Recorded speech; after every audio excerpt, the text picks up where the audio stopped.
¿Alguna vez te has preguntado cómo suena cuando alguien decide que ya no vales la pena? Suena a silencio. No hay gritos. No hay puertas azotándose. Solo un teléfono que deja de sonar y un lado de la cama que permanece frío durante tanto tiempo que olvidas cómo se sentía cuando estaba caliente. Mi nombre es Mateo Cruz. Tengo 35 años y hace 1 año y medio estaba acostado en un colchón en el viejo rancho de mi abuela a las afueras de Taos, Nuevo México. Tenía 40 grados de fiebre. Escuchaba la grava crujir bajo los neumáticos mientras la mujer con la que me iba a casar se alejaba en su auto, sin mirar atrás. Yo aún no lo sabía. Pero el hecho de que ella se alejara de mí fue lo mejor que le pudo haber pasado. Al menos durante 11 meses. Después de eso, se convirtió en el peor error de su vida. Pero me estoy adelantando. Las buenas historias no funcionan así. Y esta historia, la de mi mayor caída y mi única salvación, necesita ser contada desde el principio. Esta es la primera parte de cómo lo perdí todo. Crecí en ese rancho. 50 acres de pasto, cercas y el clima terco de Nuevo México. Estaba a 20 minutos de Taos, más allá de la zona donde terminan las tiendas para turistas y comienza el verdadero terreno ganadero. Mi padre, Tomás Cruz, trabajaba esa tierra junto a mi abuela Rosa, quien había sido dueña del lugar desde 1970. Mi madre, Lucía, llevaba los libros de contabilidad, llamaba al veterinario, me llevaba a la escuela, hacía de todo. Fui hijo único. Estaba mimado de la manera en que se mima a los niños de rancho. Es decir, tenía exactamente 0 tiempo libre y 0 dinero para gastar. Pero tenía 2 padres que amaban esa tierra y me amaban a mí. Aprendí a manejar un tractor antes de aprender a manejar un auto. Aprendí a ayudar a nacer a un becerro antes de saber cómo invitar a salir a una chica. Así eran las cosas. Cuando me gradué de la preparatoria en 2009, tuve que tomar la decisión que todos en ese pueblo enfrentan en algún momento. Quedarme y trabajar en la operación familiar, o ir a ver qué más había allá afuera. Elegí lo segundo, no porque no amara el rancho. Lo amaba más de lo que quería admitir en ese momento. Pero quería demostrar que podía construir algo propio, lejos de ser solo el hijo de Tomás y Lucía toda mi vida. Así que me fui a la universidad en Chicago. Estudié finanzas. Después de graduarme, acepté un trabajo en una firma grande como auditor financiero. Buena paga, buena ciudad, buena distancia de casa. Mis padres estaban orgullosos de mí. Mi padre solía llamar todos los domingos por la noche como un reloj, solo para escuchar cómo me trataba la ciudad. Y cada vez, terminaba la llamada de la misma manera. La tierra no se va a ningún lado, Mateo. Vuelve cuando estés listo. Siempre le decía que lo haría. Y lo decía en serio. Solo pensaba que tenía tiempo. En octubre de 2015, mis padres hicieron un viaje por carretera hacia Colorado para visitar a la hermana de mi madre. Un viaje que habían hecho una docena de veces sin problema. En el camino de regreso, en un tramo de la carretera interestatal 25, un conductor de camión se quedó dormido al volante y cruzó la línea central. Mis padres murieron al instante. Yo tenía 24 años. Estaba sentado en mi escritorio en Chicago, cuando recibí la llamada de un policía que nunca había conocido, diciéndome que mis 2 padres se habían ido. No voy a adornar ese día con poesía. Fue el peor día de mi vida. Y no hay una forma inteligente de decirlo. Volé de regreso a Nuevo México esa misma noche. Llegué a tiempo para ayudar a mi abuela a hacer los arreglos funerarios que ninguno de los 2 estaba preparado para hacer. La abuela Rosa tenía 78 años en ese entonces. Acababa de perder a su único hijo. Vi a una mujer que ya había enterrado a un esposo, sobrevivido a 3 sequías y dirigido un rancho sola durante años, derrumbarse por completo durante un mes. Pero luego, poco a poco, se levantó, porque eso es lo que hace esa generación. Siguió administrando el rancho con la ayuda de un trabajador a tiempo parcial, y, sobre todo, de la hija de unos vecinos, una mujer llamada Elena Ríos. Para ser honesto, no pensaba mucho en Elena en ese entonces. Era unos años menor que yo, la hija de la familia Ríos, dueños de la propiedad que colindaba con la nuestra al este. Ella solía pasar un par de veces a la semana para ayudar a mi abuela con los quehaceres, alimentar a los animales, reparar las cercas El tipo de trabajo físico que se vuelve más difícil para el cuerpo cada año, lo admitas o no. La veía de pasada durante mis visitas a casa después del funeral. Asentimientos amables. Algunas palabras sobre el clima. No tenía idea, sentado en mi apartamento de Chicago, llorando a mis padres, que esta mujer terminaría siendo la razón por la que sobreviví a lo que vendría años después. Es gracioso cómo la vida apila sus piezas de dominó mucho antes de que las veas caer. Después del funeral, regresé a Chicago. Me dije a mí mismo que era porque tenía un trabajo, un contrato de arrendamiento, una vida allí. La verdad era otra. Regresar a ese rancho a tiempo completo significaba admitir que mis padres realmente se habían ido. Quedarme en la ciudad me permitía evitar esa realidad. Mi abuela nunca me presionó, solo siguió haciendo lo que hacía. Mantuvo el rancho funcionando con su propia voluntad y la ayuda de Elena. Y cada vez que llamaba, me decía que la puerta y la tierra estarían allí cuando yo quisiera. 3 años después, en 2018, conocí a la mujer con la que me comprometería. Su nombre era Valeria Montero. Conocí a Valeria en la cena de cumpleaños de un amigo en un restaurante exclusivo de Chicago. El tipo de lugar con luces bajas y una lista de vinos más larga que el menú de comida. Ella trabajaba en relaciones públicas corporativas. Era aguda, divertida. El tipo de persona que podía entrar a una habitación y hacerte sentir que eras la única persona interesante en ella. Conectamos rápido. A los 6 meses, prácticamente vivíamos juntos. A los 2 años, en la primavera de 2020, le propuse matrimonio durante unas vacaciones. Dijo que sí, antes de que yo terminara de sacar la caja de mi chaqueta. Durante un tiempo, fue bueno. Genuinamente bueno. Valeria era ambiciosa. Sabía lo que quería de la vida. Y en ese momento, yo admiraba eso de ella. Hablamos de un futuro. Hijos, una casa, las cosas normales. Pero aquí está la parte que no vi con suficiente claridad en ese entonces. La parte que solo entiendo mirando hacia atrás. La relación de Valeria con su madre, doña Carmen, no era una relación normal de madre e hija. Era algo más cercano a un contrato de negocios. Carmen tenía opiniones sobre todo. El trabajo de Valeria, su ropa, sus amigos. Y eventualmente, sobre su elección de estar conmigo. Carmen había crecido con muy poco. Se abrió camino hacia una vida cómoda a través de 2 matrimonios. El segundo con un hombre que tenía mucho dinero, y había construido toda su visión del mundo en torno a la idea de que la seguridad provenía de lo que un hombre podía proveer. El amor era lindo, pero el amor no pagaba las facturas. Ese era prácticamente el versículo de la Biblia en esa familia. Al principio, Carmen me toleraba porque yo tenía un trabajo estable y buenas perspectivas en una firma financiera. Quiero ser claro en esto, porque importa para lo que viene después. Yo no estaba en la quiebra. Yo no era un proyecto de caridad, era un auditor financiero, ganando un buen sueldo para un tipo que se acercaba a los 30, pero estar bien nunca iba a ser suficiente para doña Carmen. No cuando había pasado años diciéndole a su hija que estaba destinada a la grandeza, a la riqueza absoluta. Para el año 2022, la vida en Chicago había comenzado a desgastarnos a ambos. La renta del apartamento había subido a un nivel absurdo. Mi trabajo me obligaba a trabajar horas ridículas por un ascenso que seguían prometiendo y retrasando. El trabajo de Valeria tenía su propio infierno.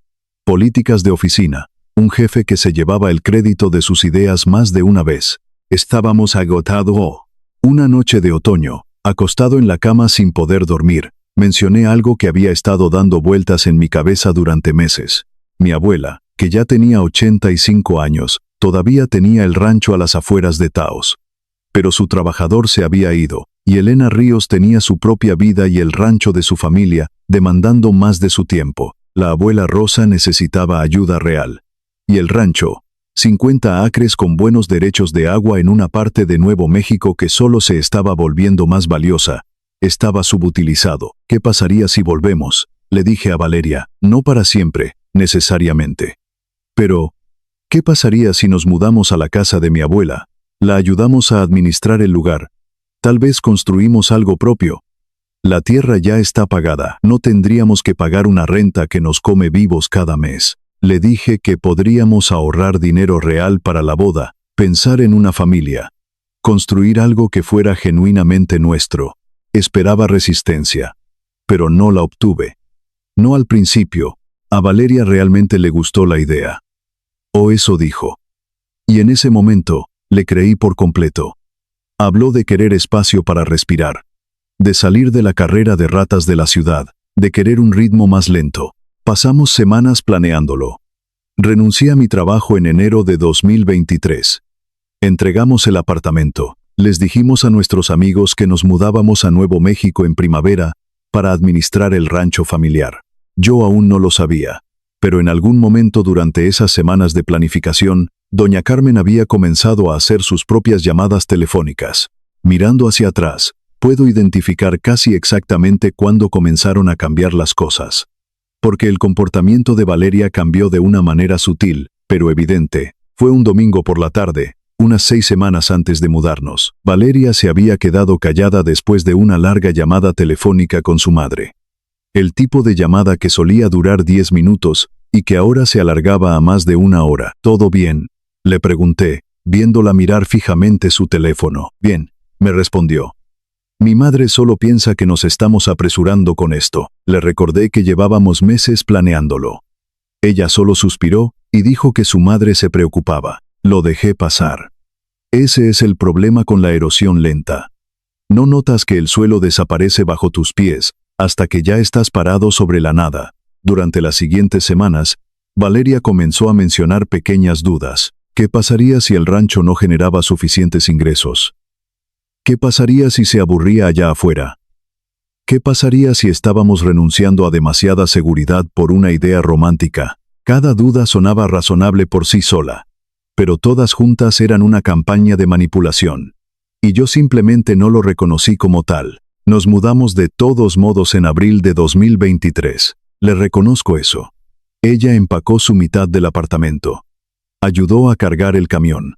Pasó 3 días en la cabina conmigo conduciendo hacia el sur, viendo el paisaje cambiar de rascacielos a cielo abierto y montañas. Incluso parecía feliz en el camino. Nos mudamos a la casa de huéspedes en la propiedad de mi abuela. Y durante los primeros meses, realmente se sintió como si pudiera funcionar. Valeria ayudaba con los quehaceres. Comenzó un pequeño negocio de consultoría en línea desde la casa. Mi abuela la adoraba, pero las llamadas con Carmen seguían llegando, 2 o 3 veces por semana. A veces duraban más de 1 hora. Y cada vez que Valeria colgaba, algo en ella se había alejado un poco más de mí. Para el otoño de 2023, su trabajo de consultoría casi se había detenido.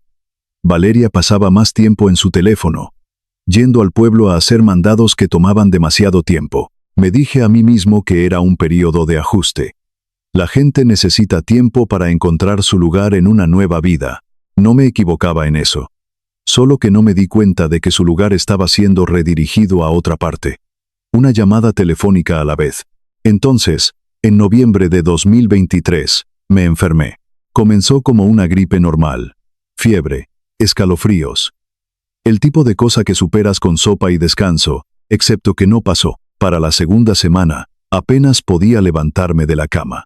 Mi fiebre subió a más de 40 grados varias veces.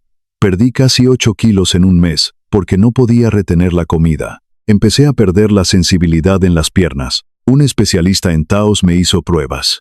El diagnóstico fue una infección bacteriana severa, una complicación tardía y violenta transmitida por la mordedura de una garrapata que probablemente había pasado desapercibida meses atrás en el rancho.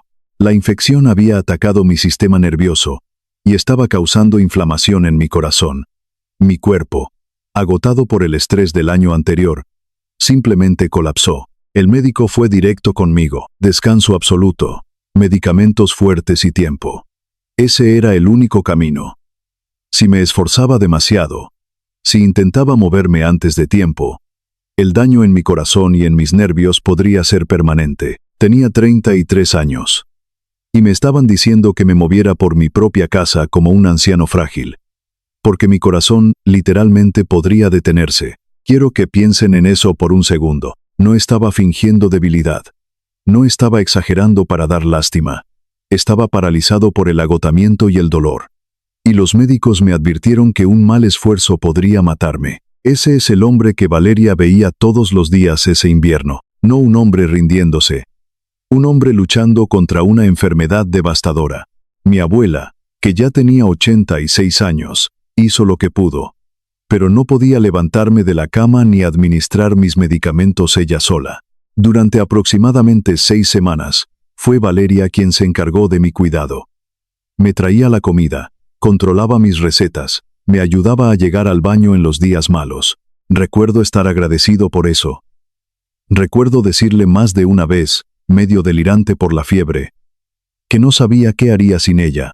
Aún no lo sabía, pero estaba a punto de descubrir exactamente qué haría sin ella. Para enero de 2024, doña Carmen había dejado de fingir que se preocupaba por la felicidad de su hija en el rancho. Comenzó a decir en voz alta, en llamadas, que Valeria ya no se molestaba en ocultarme, que su hija estaba desperdiciando su juventud cuidando a un inválido que tal vez nunca se recuperaría.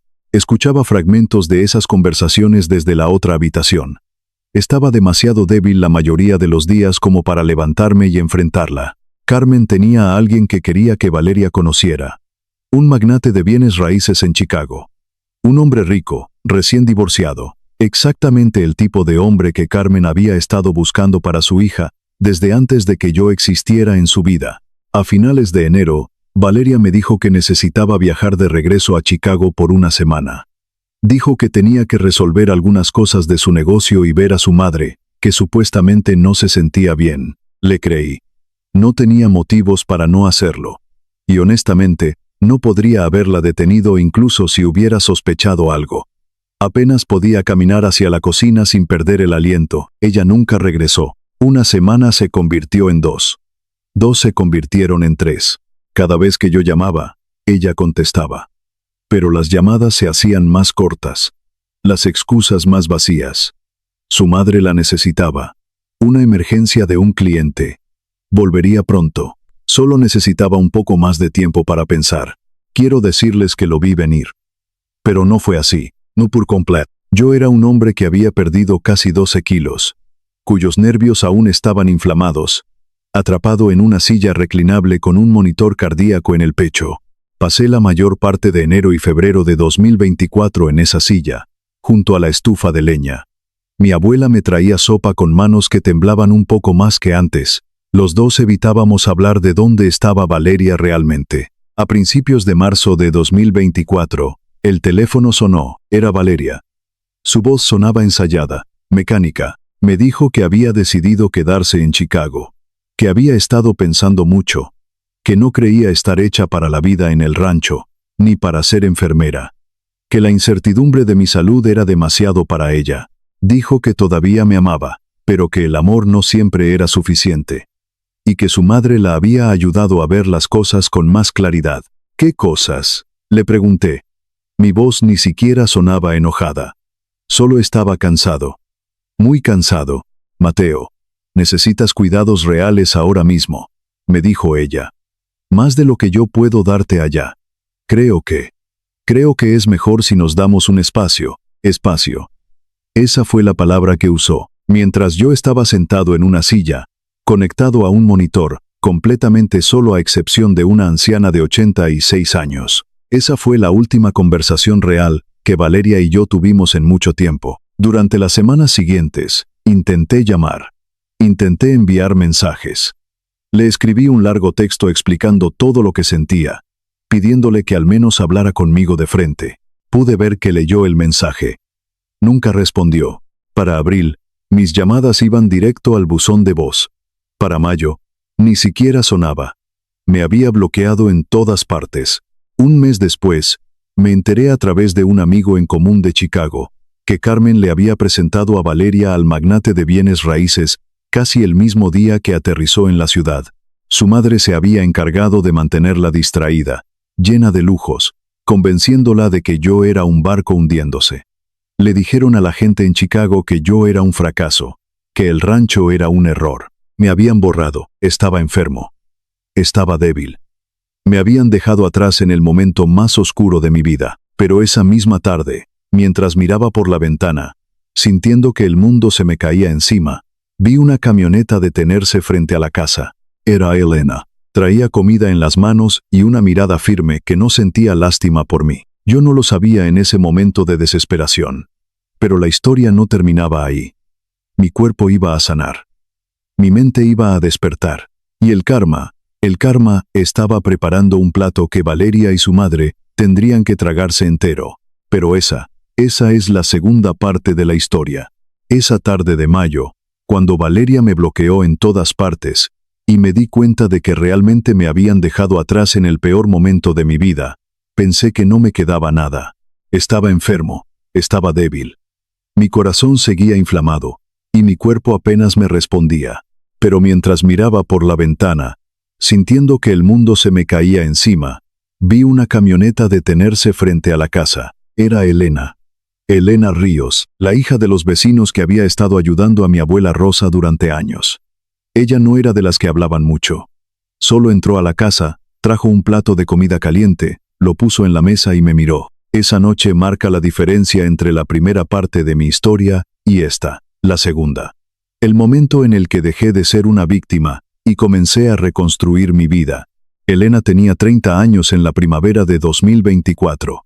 Era la menor de 3 hermanos que habían crecido en el rancho vecino al nuestro. Se había ido de Nuevo México por unos años después de la universidad, trabajando como técnica veterinaria en Texas. Había regresado a casa en 2022, cuando la cirugía de cadera de su propio padre significó que la operación de su familia necesitaba más manos. Ella y mi abuela se habían mantenido muy unidas todo ese tiempo. Una amistad que comenzó con los quehaceres del rancho y se convirtió en algo que ninguna de las dos se molestó en definir. Elena simplemente aparecía. Así era ella.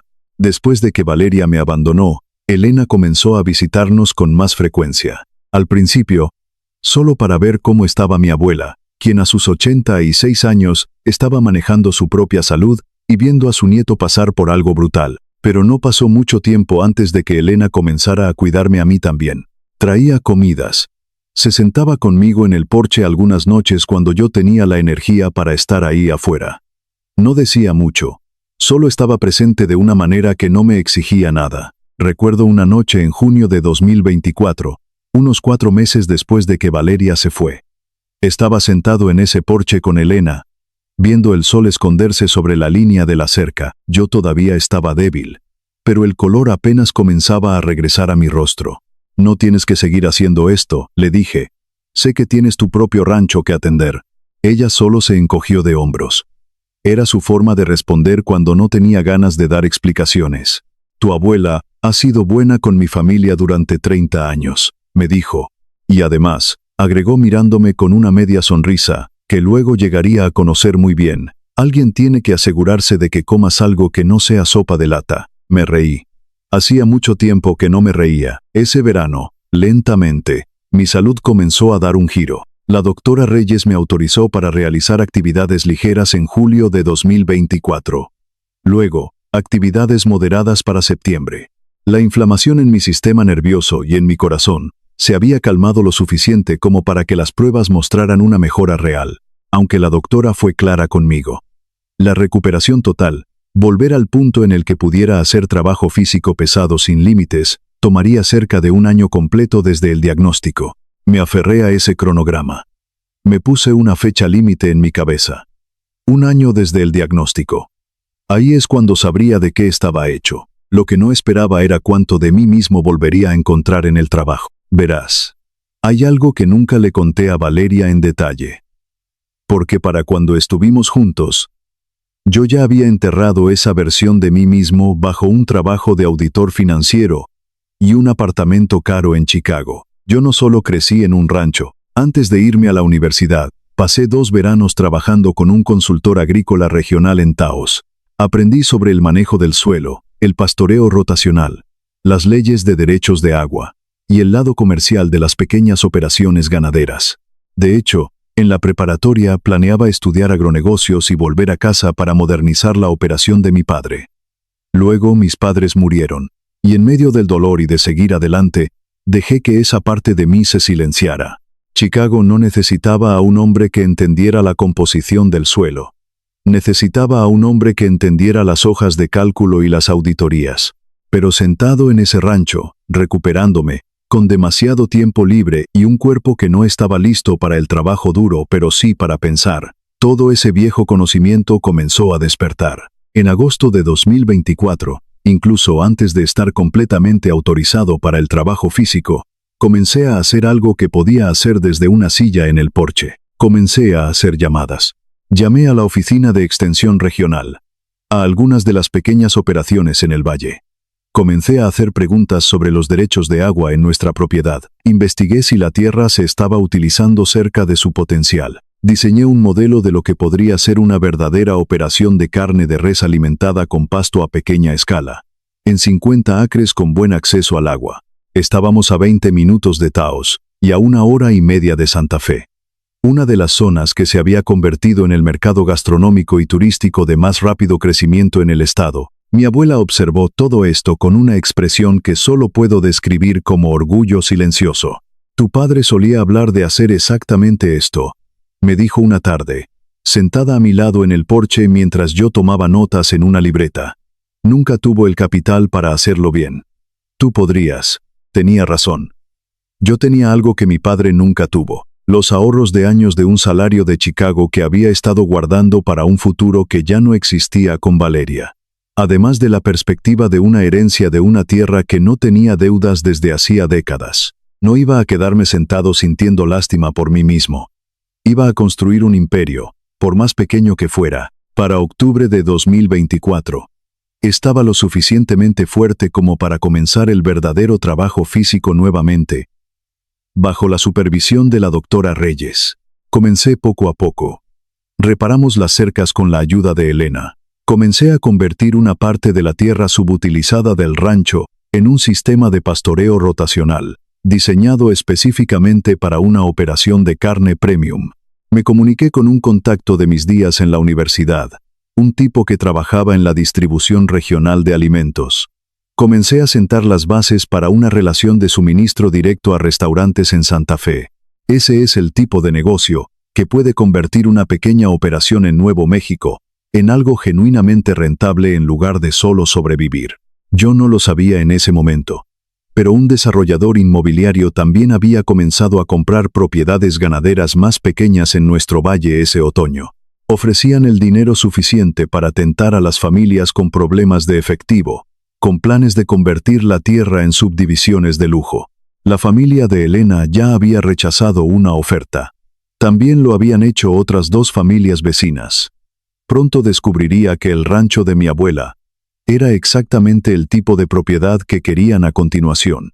Para noviembre de 2024, un año después de mi diagnóstico, estaba prácticamente sano. La doctora Reyes me dio de alta para toda actividad física en mi cita de seguimiento. Me dijo que mi función cardíaca y nerviosa había vuelto a la normalidad. Mateo, ya no eres un paciente, me dijo. Ve a vivir tu vida. Esa misma semana, Elena y yo tuvimos nuestra primera conversación, que no se trataba sobre el trabajo del rancho o mi recuperación. Estábamos sentados en el porche, en el mismo lugar de siempre. Y ella me preguntó con cuidado, como si lo hubiera estado pensando durante un tiempo, si había sabido algo de Valeria. No desde mayo, le dije. Bloqueó mi número. Ya no importa. Elena asintió lentamente. Y luego dijo algo que se me quedó grabado desde entonces. Por lo que vale, Mateo, creo que manejaste todo esto mejor que la mayoría de las personas. No te volviste amargado. Te pusiste a trabajar. Casi no fue una opción. Admití. Hubo noches en las que quería tirar mi teléfono al río. Ella se rió. Y luego, más en voz baja, dijo, me alegra que no lo hicieras. Me gusta tenerte cerca. No respondí de inmediato. Solo la miré por un largo momento. Esta mujer que había aparecido por mi abuela durante años por amor y lealtad. Y luego había aparecido por mí. Había estado creciendo algo entre nosotros lo suficientemente lento como para que ninguno de los dos lo apresurara, ni le pusiera un nombre demasiado pronto. Me acerqué y tomé su mano. Ella no se apartó. Ese invierno, hasta principios de 2025, Elena y yo nos convertimos en algo que ninguno de los dos había planeado, pero que ambos habíamos visto venir durante meses. No estábamos comprometidos. No estábamos apresurando nada. Pero estábamos juntos. En serio, Para febrero de 2025, el rancho se había transformado. Teníamos 30 cabezas de ganado en un sistema rotacional. Un acuerdo de suministro firmado con 2 restaurantes exclusivos en Santa Fe y uno en Taos. Y mi abuela, ahora de 87 años, se sentaba en el porche la mayoría de las tardes, viendo a su nieto reconstruir la operación que su hijo alguna vez soñó con dirigir. Los desarrolladores inmobiliarios nos hicieron una oferta de compra en enero. Una cifra que haría que a la mayoría de las personas se les abrieran los ojos como platos. El documento se quedó sin firmar en un cajón de mi oficina. No tenía ninguna intención de vender, no después de todo lo que esa tierra me había devuelto. Mientras tanto, en Chicago, la vida de Valeria no había ido de la manera que su madre le había prometido. Aquí hay algo que doña Carmen nunca consideró cuando empujó a su hija hacia un magnate con una oficina de esquina y una exesposa de la que hablaba mal en la primera cita. Los hombres como él no se enamoran de las mujeres. Las adquieren de la misma manera que adquieren todo lo demás. Y se aburren de sus adquisiciones de la misma manera también. Valeria se casó con ese hombre en septiembre de 2024, 8 meses después de dejarme. Una boda elegante en un club privado que solo conozco porque un amigo en común me envió un mensaje de texto. Decía: ella lo hizo. Lo siento mucho, Mateo. No respondí. Para entonces, no lo necesitaba. Tenía 30 cabezas de ganado, un corazón recuperado y una mujer en mi porche que nunca, ni una sola vez, me hizo sentir como una carga. El matrimonio de Valeria duró unos meses. Según me enteré después, el magnate tenía un patrón, una segunda esposa joven, un contrato prenupcial de hierro que protegía absolutamente todo lo que él poseía, y una capacidad de atención para el matrimonio que rara vez superaba el año. Valeria descubrió que había otra mujer en junio de 2025. Solicitó el divorcio en julio, y para agosto, con el acuerdo prenupcial, haciendo exactamente lo que están diseñados para hacer, Valeria salió de ese matrimonio con significativamente menos de lo que tenía cuando entró. Y una madre que, por primera vez en la vida adulta de Valeria, no tenía un plan de respaldo inmediato. Por supuesto, yo no sabía nada de esto en tiempo real. Yo estaba a cientos de kilómetros de distancia, construyendo algo con mis manos y con Elena. En abril de 2025, fui solo a Taos una tarde y compré un anillo. Uno sencillo, del tipo que le quedaba bien a ella. Sin lujos, sin destellos. Solo algo sólido que duraría. Aún no se lo había pedido. Estaba esperando el momento adecuado. Ese momento se acomodó solo, en un giro que me trajo tanto dolor como paz. En febrero de 2025, unos meses antes de que comprara ese anillo, mi abuela Rosa falleció. Murió pacíficamente mientras dormía en una mañana tranquila. Tenía 87 años, en la misma casa en la que había vivido durante más de 5 décadas. No fue repentino. Su salud había estado disminuyendo suavemente durante más de un año. Me había dicho más de una vez en sus últimos meses que estaba en paz con eso, que había vivido una larga vida en la tierra que amaba. Elena estaba allí conmigo la mañana que la encontramos. No creo que hubiera podido superar esa semana sin ella. Mi abuela me dejó el rancho a mí en su testamento. No hubo sorpresas allí, pero también dejó algo que no esperaba. Una carta separada, sellada, con instrucciones de que solo se abriera después de leer el testamento. En ella, escribió sobre lo orgullosa que estaba de lo que yo había construido en ese último año. Cómo me había visto convertirme en el hombre que ella siempre creyó que podía ser, mucho antes de que yo mismo lo creyera. Y también escribió sobre Elena. Dijo que lo había sabido durante años, mucho antes de que cualquiera de nosotros lo descubriera.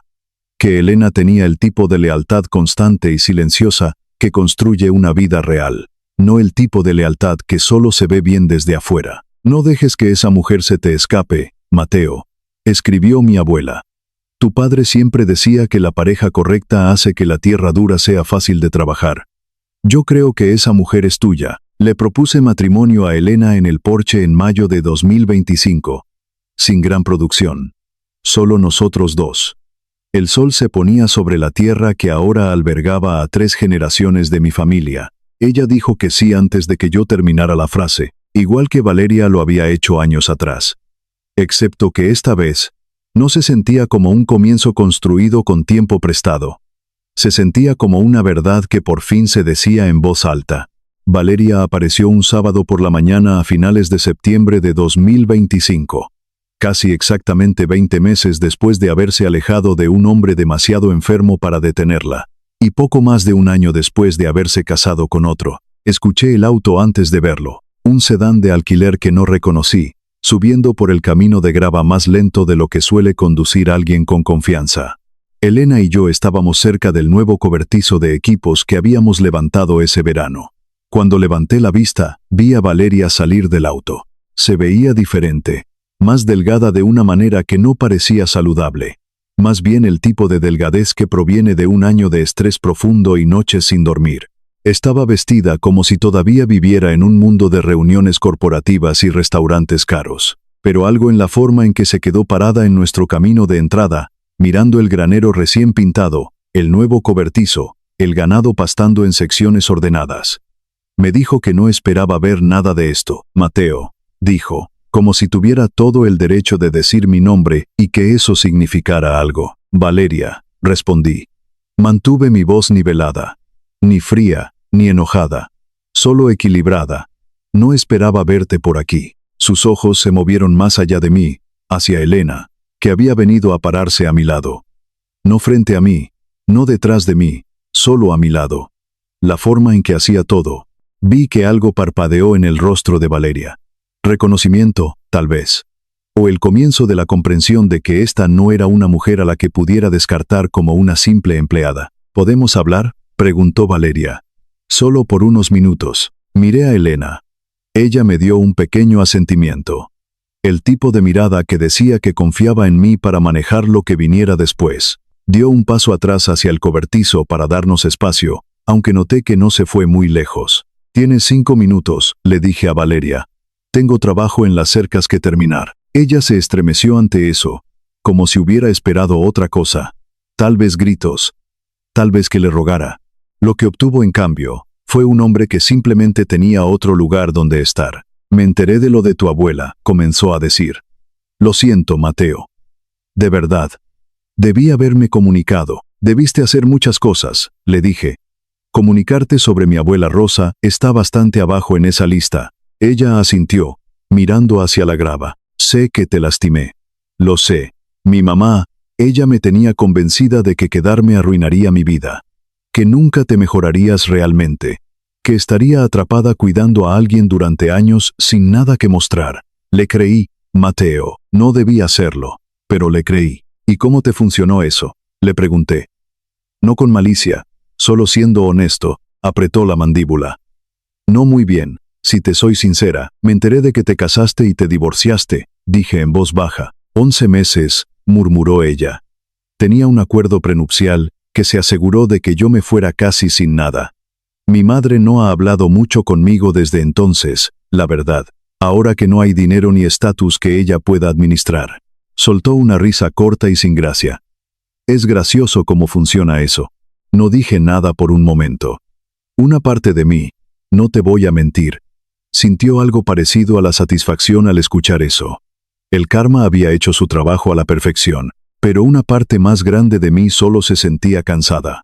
De la forma en que te sientes cansado al mirar una tormenta que ya pasó y causó su daño, pero que ya no te moja. Entonces, ¿por qué estás aquí, Valeria?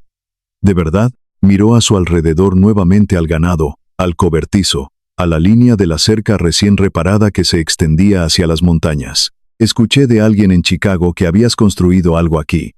Supongo que no lo sé.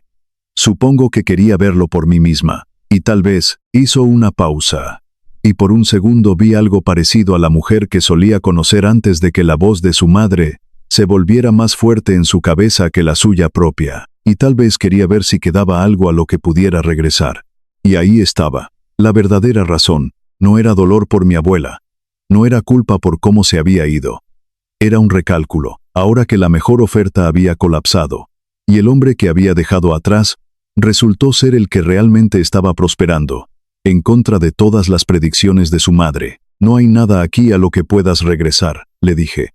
Y dije cada palabra con absoluta calma y claridad. «No porque esté enojado», continué. «Aunque creo que tengo derecho a estarlo. No porque esté tratando de castigarte. Es simplemente la verdad.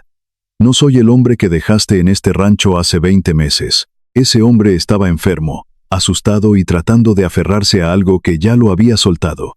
Ya no soy él, Mateo, yo me voy a casar, dije, antes de que pudiera terminar lo que fuera que iba a decir. En la primavera, con Elena, señalé hacia donde estaba Elena junto al cobertizo, lo suficientemente cerca para haber escuchado la mayor parte de esto, sin fingir lo contrario. Este rancho, esta vida, nada de esto se reconstruyó para que tú volvieras a entrar cuando tus otros planes fracasaron. Se reconstruyó porque decidí que valía la pena reconstruirme a mí mismo, ya sea que tú volvieras o no. Los ojos de Valeria se llenaron de lágrimas. Y por un segundo casi sentí pena por ella. Casi. Luego recordé las fiebres de 40 grados. El teléfono que dejó de sonar. Y una suegra que había estado planeando la salida de su hija antes de que yo entendiera completamente que me estaba muriendo. Espero que las cosas mejoren para ti, le dije. Y lo dije en serio. De la manera distante en que se lo deseas a alguien con quien tu vida solía estar enredada y ya no lo está. De verdad lo espero, pero no vas a encontrar tu solución aquí. Asintió lentamente. Se secó los ojos con el dorso de la mano y no discutió. Tal vez alguna parte de ella había sabido durante todo el viaje desde Chicago que esto era exactamente lo que iba a pasar. Subió a su auto de alquiler sin decir una palabra más. La vi conducir de regreso por ese mismo camino de grava por el que había subido 20 meses antes, dejando a un hombre enfermo atrás para que se marchitara o peleara. Esta vez, yo no era el que se quedaba atrás con dolor. Yo era el que estaba de pie en su propia tierra, con su propia vida, viendo cómo el error de otra persona desaparecía por el camino. Elena se acercó una vez que el auto se perdió de vista. Deslizó su mano en la mía sin decir una palabra. Nos quedamos allí un minuto, mirando el ganado, las montañas y todo lo que habíamos construido en un año que comenzó conmigo demasiado débil para caminar a mi propio buzón. ¿Estás bien?, me preguntó finalmente. Mejor que bien, le dije. Y me di cuenta, al decirlo en voz alta, que lo decía en serio. Estoy exactamente donde se supone que debo estar. Nos casamos en mayo del año siguiente. En el rancho, bajo un cielo tan despejado que se podía ver hasta las montañas. Mi abuela no estaba allí para verlo en persona, pero me gusta pensar que estaba en algún lugar cerca de esa tierra, viendo a su nieto finalmente construir la vida en la que ella creyó, mucho antes de que él mismo creyera.